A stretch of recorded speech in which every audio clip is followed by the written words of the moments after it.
Buenos días. El tema que abordaremos hoy son los aportes de la filosofía del derecho, teniendo en cuenta los aportes dados por Grecia y Roma en una temática ius positivista e ius naturalista. El video fue elaborado por Julián Castañeda, Jean Paul Quiroga, Daniel López y Juan Vega. El iusnaturalismo da inicios aproximadamente en el siglo sexto y séptimo. Para empezar a hablar del iusnaturalismo, empezamos por el mito en el cual se buscaba responder a preguntas, a todo lo que estaba ocurriendo en este entonces en el mundo, al descubrimiento, a todo esto. Después del mito pasamos a la fisis, en el cual busca resolver el arjé, preguntas las cuales no tienen respuesta, preguntas sobre el inicio de todo, preguntas en las cuales se busca saber cómo inicia todo. Esto conlleva que se creen las primeras escuelas filosóficas.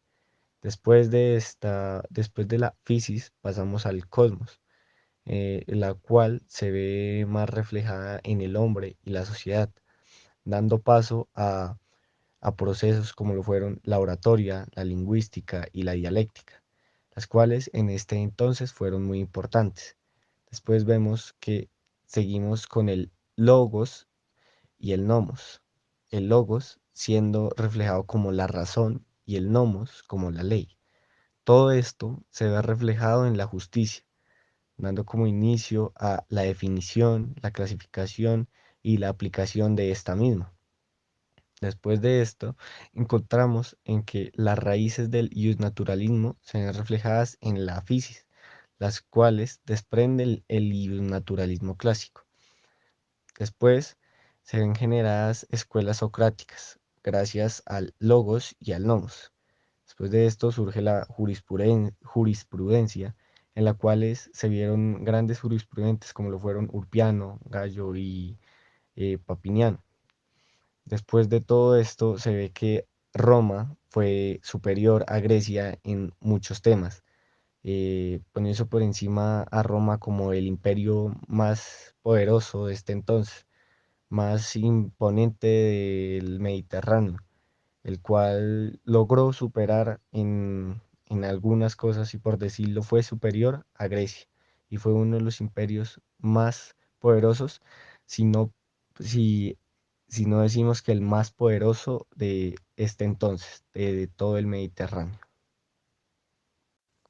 Los aportes de Grecia y Roma al derecho actual han sido de vital importancia pues han sentado los precedentes de las normas y la forma en las que éstas se aplican y se hacen cumplir, aunque cabe resaltar que ha sido más notorio y trascendental el aporte del derecho romano al derecho actual. Los primeros vestigios del positivismo o del derecho positivo como también se conoce datan del siglo octavo alrededor del año 800 a.C. en Esparta. Durante este periodo de tiempo se estaba llevando a cabo la fundación de Roma y fueron implementadas las leyes de Licurgo, las cuales establecieron un estado militar y comunal. Dichas leyes fueron conocidas como la Constitución de Esparta y fueron promulgadas de forma oral.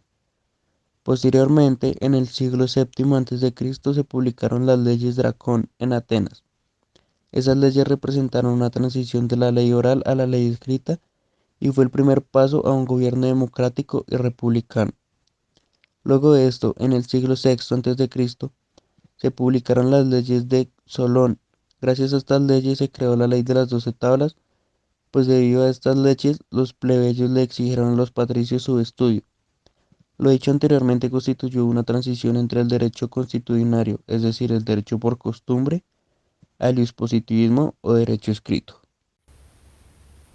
Grecia siempre ha resaltado por sus aportes y relevancia a través de la historia.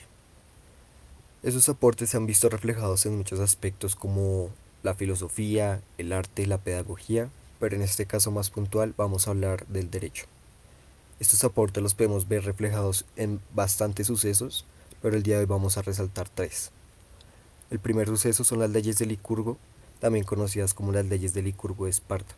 Estas fueron un conjunto de reformas legislativas y constitucionales atribuidas a Licurgo, un legendario legislador espartano que se cree vivió en el siglo VIII a.C.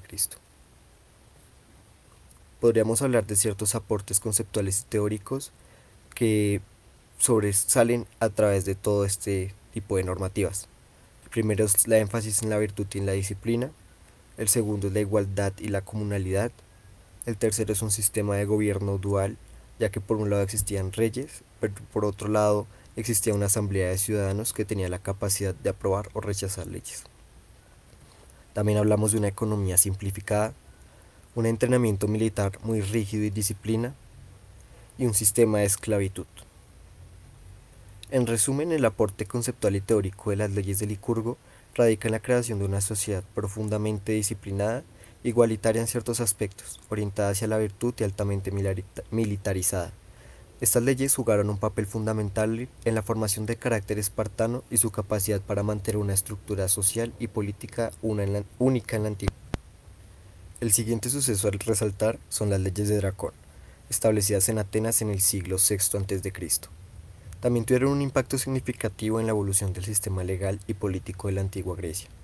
Sin embargo, a diferencia de las leyes de Licurgo, las leyes de Dracón se centraron en la regulación del sistema de justicia y penalización de diversos delitos. Los aspectos que podemos resaltar de esta ley es, primero, la codificación legal; segundo, una justicia imparcial; tercero, uno de los temas más debatibles de estas leyes son las penalidades severas, ya que se tenía la idea de que hasta el más mínimo delito debía tener una pena severa para así evitar que los demás cometieran este tipo de crímenes. Cuarto, la ejecución de deudas. Y quinto, un factor importante es el legado que esta norma dejó para las siguientes reformas posteriores en la historia. Podríamos resumir que las leyes de Dracón representaron un intento temprano de codificar las leyes en Atenas, buscando establecer un sistema legal más claro y uniforme.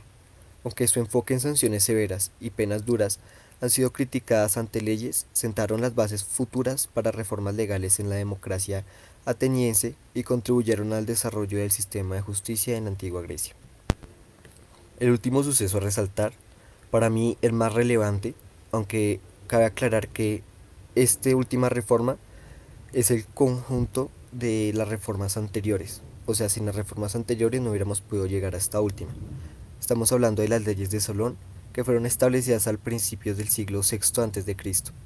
Estas representaron un importante paso hacia la democratización y la reforma social en la antigua Grecia. Los puntos a resaltar en esta reforma es, primero, la cancelación de deudas y liberación de esclavos por, digamos, la situación económica y social que se llevaba en ese momento. Segundo, se llevó a cabo el reconocimiento de ciertas clases sociales y censos de ciudadanía para así reconocer cuál es la capacidad política de cada individuo frente a la sociedad. Hablamos de unos derechos políticos ampliados. También hablamos de una creación de tribunales y jurados. Hablamos de la protección de las bajas clases y la limitación de la oligarquía. Otro factor importante es el exilio político y la neutralidad. Para resumir, las leyes de Solón fueron un paso significativo hacia la democratización y la reforma social en Atenas. Su enfoque en la cancelación de deudas, la protección de los ciudadanos más vulnerables y la ampliación de los derechos políticos contribuyó al desarrollo de una sociedad más equitativa y participativa. Aunque las reformas de Solón no establecieron una democracia completa, allanaron el camino para futuras evoluciones en el sistema político ateniense.